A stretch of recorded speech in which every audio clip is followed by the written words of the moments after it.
하루 한 끼 가볍게 먹어볼까 싶을 때 꼭 한 번쯤 떠오르는 그거, 곤약.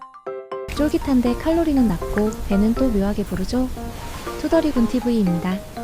오늘은 다이어터들의 친구이자 천년을 버텨낸 생존의 달인 곤약의 뒷이야기를 파헤쳐 볼게요.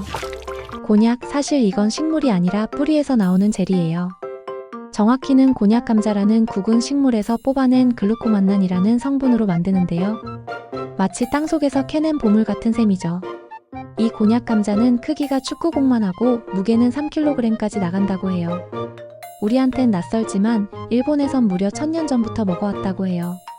처음엔 그냥 약재였대요. 장을 비우는 묘약으로 여겨졌거든요. 지금으로 치면 천연 변비약 정도?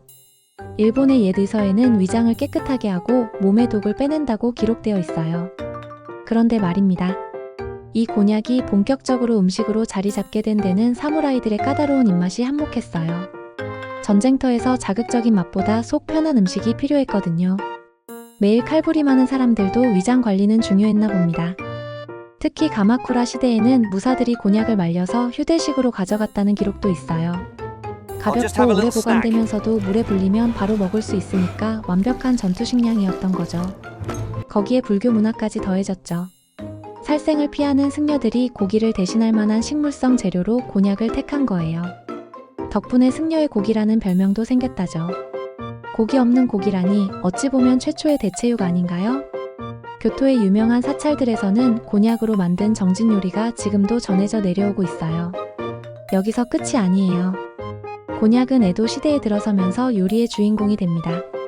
다채로운 조리법 덕분에 일본 전통 가이세키 요리에도 빠지지 않게 됐죠. 그 모습도 다양해졌고요.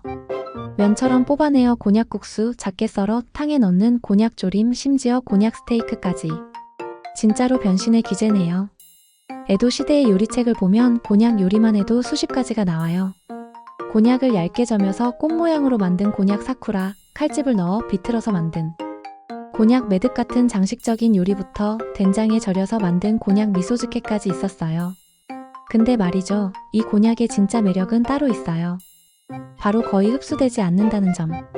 우리 몸은 곤약에 들어있는 글루코만난을 거의 소화하지 못해요. 마치 위장에서 나 여기 있어요 하면서 자리만 차지하고 있는 셈이죠.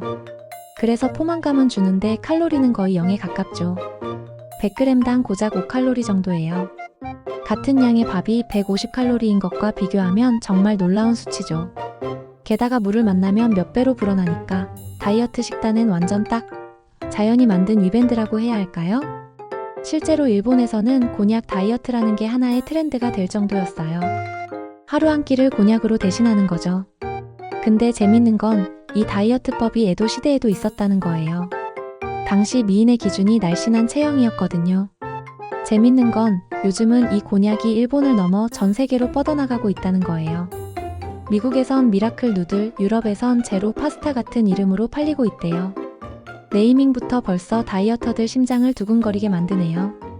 처음엔 이 독특한 식감에 놀라지만 한번 익숙해지면 다들 빠져든다고.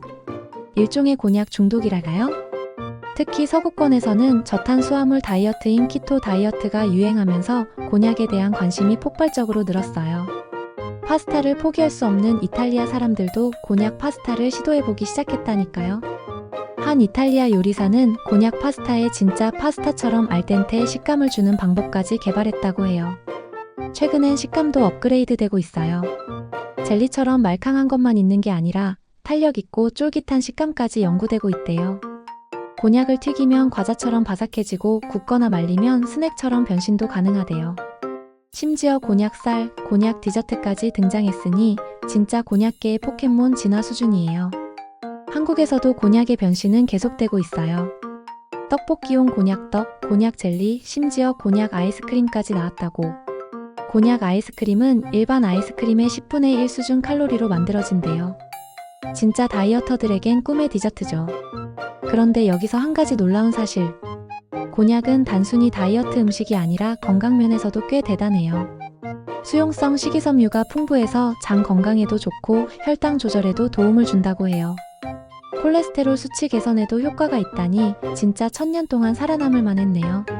더 흥미로운 건 곤약 제조 과정이에요. 곤약 감자를 갈아서 만든 가루에 석회수를 넣고 응고시키는데 이때 pH가 12 정도까지 올라간대요. 강알칼리 상태에서 만들어지는 거죠. 그래서 곤약 특유의 냄새가 나는 건데 요즘은 이 냄새까지 잡는 기술이 개발되고 있어요. 전문가들은 이 냄새가 곤약이 진짜라는 증거라고 해요. 냄새가 없는 곤약은 화학적 처리를 많이 했을 가능성이 높다는 거죠. 세계 각국의 곤약 활용법도 재밌어요. 중국에서는 마라탕에 넣어서 매콤하게 즐기고 태국에서는 쌀국수 대신 사용하기도 해요. 이탈리아에서는 정말로 파스타면 대신 쓰는 곳도 있다고. 글로벌 음식이 된 셈이죠. 프랑스에서는 곤약에 포도 농축액을 넣고 발효시켜 만든 무알코올 음료도 나왔는데 칼로리는 일반 와인의 20분의 1 수준이래요. 이쯤 되면 궁금해지지 않나요? 이렇게까지 진화하는 곤약 앞으로는 어떤 모습으로 또 나타날까요? 혹시 곤약 햄버거 패티? 곤약 아이스크림? 상상만 해도 다이어터들의 눈물이 앞을 가릴 것 같은데요.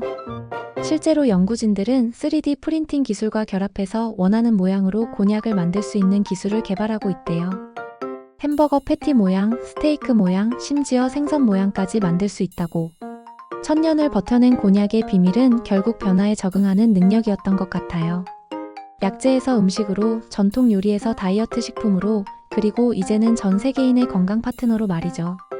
오늘도 투더리군 TV와 함께 음식 속 숨겨진 이야기를 들어봤습니다. 좋아요와 구독, 알림 설정도 부탁드려요. 다음 영상에서는 또 어떤 음식의 놀라운 변신 이야기로 찾아올지 기대해주세요.